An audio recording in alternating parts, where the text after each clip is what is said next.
আগুন দিল। এখন আমরা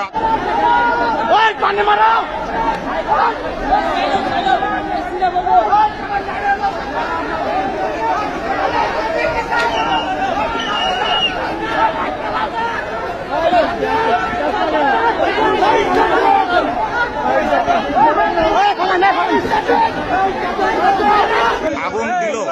এখন আমরা রাত্রিবেলা আমরা সবাই আতঙ্কিত, আমাদের পরিবার, আমাদেরকে এই জন্য আমাদের স্থানীয় লোকজনের সহযোগিতা চাচ্ছি।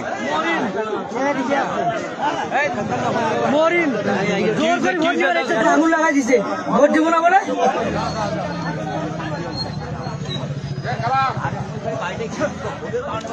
লোকের বাড়ি, এই জন্য তোমরা হামগাম পরিবেশ এইটা কি শুরু করে দিলেন তোমরা? হিন্দুর বাড়িতে কি তোমরা করা দিবেন নাকি?